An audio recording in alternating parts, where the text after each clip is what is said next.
Hello and good afternoon, fellow Kryptonians. This is Crypto Layman here with a video as promised about the antenna upgrade and some explanation in relation to how the mining works, how the proof of coverage works, etc. I will try and make this video as detailed as possible. Before we go into my mining results, etc., I will actually quickly show you a few pictures of how and which antenna I've upgraded to. So we'll initially begin with the antenna itself. So this is the antenna that I've actually used. It's made out of fiberglass. This is the frequency 868 megahertz. And this is the N-type female connector at the end of the antenna. So this is the way the antenna actually looks, and it comes with those two brackets, which are really immensely helpful in mounting the antenna. So beginning with the antenna, I'm just going to show you a few more things. So this was the antenna that I ordered. Then apart from the antenna, this is the cable that you will need. So it will have the N-type connector actually will begin on the other side. This is the N-type male connector that connects to the antenna at the bottom. So as you see, this has got a pin in it. So because the antenna comes with a female N-type connector. So the cable you will need is one with the N-type male connector. Here is what it looks like. I will, as I said, include the links for both those items in the description below. So if you want to check it out or buy it, it's entirely up to you. So the link for the antenna as well as the cable will be in the description. So that being the one end of it, and then on the other end, if you look at your RAK miner, it will have a reversed RP. It's reversed polarized male SMA connector. So you will need a female SMA connector but with male threading. So that is quite important, otherwise you will have to get an adapter, which I ended up having to do, which can be a bit of a pain.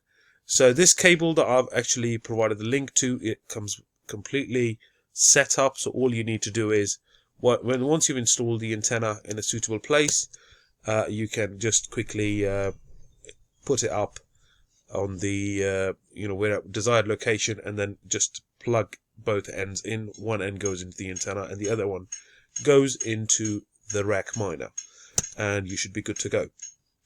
Right, so coming to where I installed the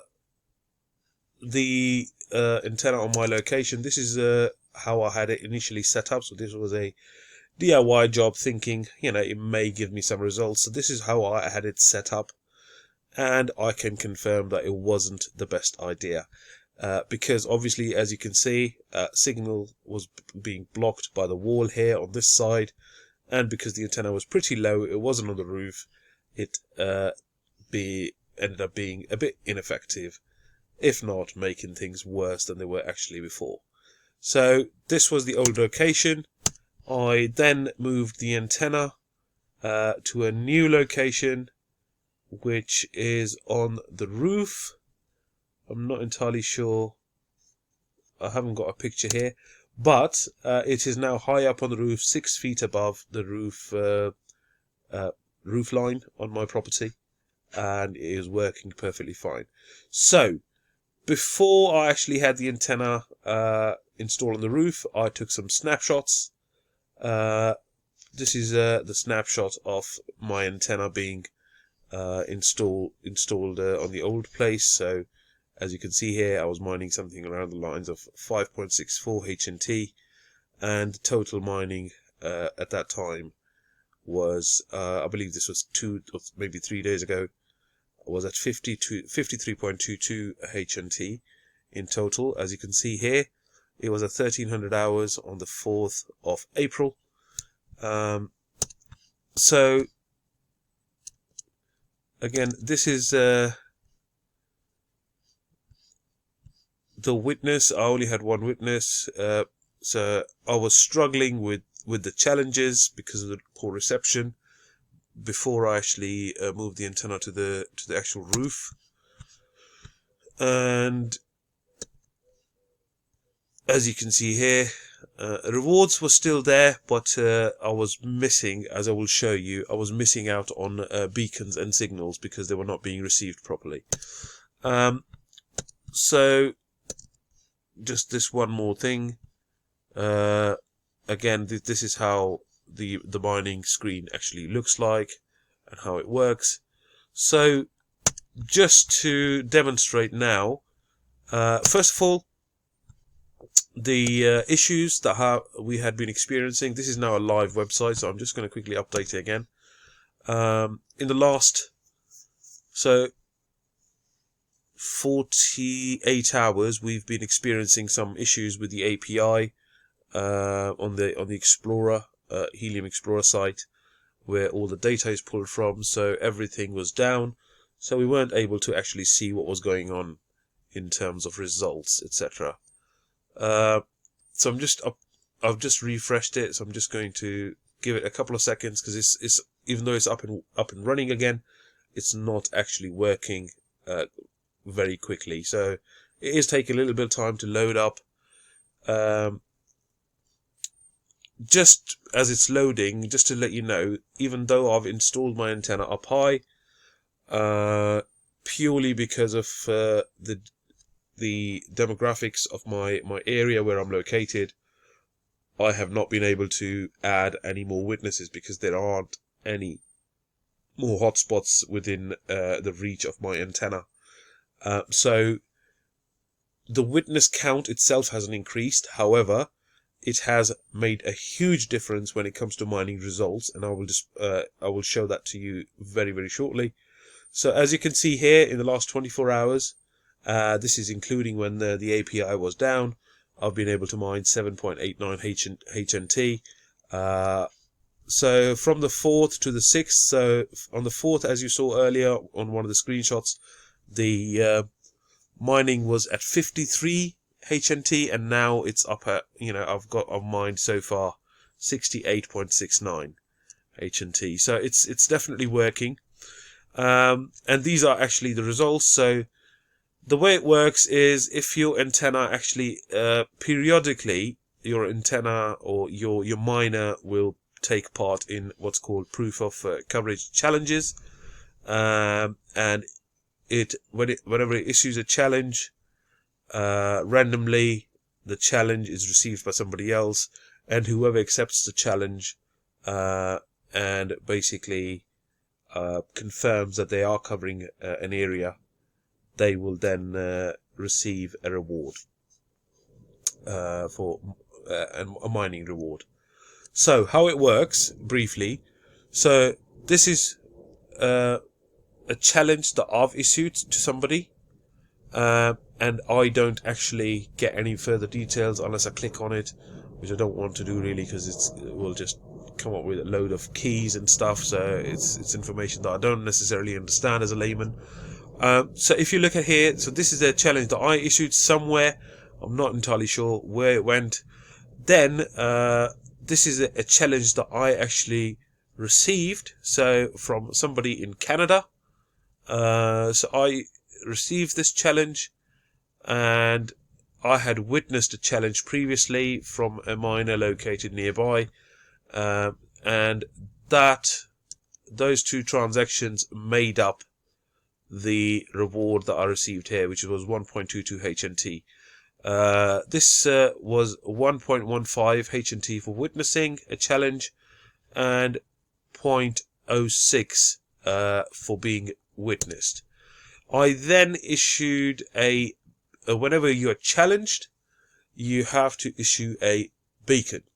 So your antenna or your miner actually transmits a beacon, which, if witnessed by somebody else, here as you can see here, it was witnessed by somebody, will result in you getting a reward. So this is actually, so to speak, one transaction. So the person in Canada challenged me, I accepted the challenge, I my miner issued a beacon, so a radio signal, which was witnessed by a miner nearby. They received it and they confirmed it on the blockchain to say, right, yes, I've seen this miner. They have issued a beacon which I've received and I've witnessed it. And once this whole transaction is complete, each step of the transaction gives you some mining reward. I hope this makes sense. Similarly, if somebody else is issuing a challenge to somebody else, I then I'm able to witness the challenge. I get rewarded as being the witness for that particular challenge. And again, here you can see sometimes the rewards are combined. So if I click here, this will be a mining reward for witnessing these two transactions plus the challenge. Actually, the challenge was already rewarded here. So the next transaction that should be coming up should be a beacon from my miner, which hopefully will be issued soon, and that hopefully, if it's witnessed, it will result in a mining reward. So that being said, let me just quickly show you. I'm going to go back to the date when I think it was the 4th of April when this was before I installed the antenna on top of my roof, and I can show you what the problem was at that time. So I was witnessing stuff, well, occasionally I wasn't actually able to transmit my beacons successfully, i.e. I was transmitting but they weren't being witnessed because there was an obstruction to the signal, etc. So the other miners in the area or in the vicinity or the witnesses weren't able to confirm the beacon that I had transmitted. So that was resulting in failed transactions, and it just was causing issues, and the results were not optimized at that time. So it's probably not going to go as far back as the 3rd of April or 2nd of April when I was experiencing all those problems. So that is in a nutshell how everything is working. I hope this is going to be a helpful video. As you can see here, there it is, 4th of April. The miner issued a beacon after being challenged by somebody in the United States, and it wasn't witnessed, so I did not get a reward. Again, later on, it issued a witness a beacon, and that was witnessed, and then it was rewarded as well later on. So this is how the whole transaction and the whole proof of coverage works. Just one final thing before I go. What I've noticed is your miner will randomly issue or take part in these proof of coverage transactions on the blockchain every sort of, I mean, there is no strict timer, it's random, but I have noticed that it's every between 2 and 4 hours there will be some sort of activity from your miner, and if you have an antenna that is powerful, and if you are in a position to witness other transactions, it will definitely be worthwhile, and it will mine successfully. So I hope this video helps in understanding how this whole mining is working and how the proof of coverage stuff works. If you have any questions, please leave them down below in the comment section. If you have any suggestions or you want me to look into something else, please feel free to do so. And look after yourselves. I will speak to you soon. Take care.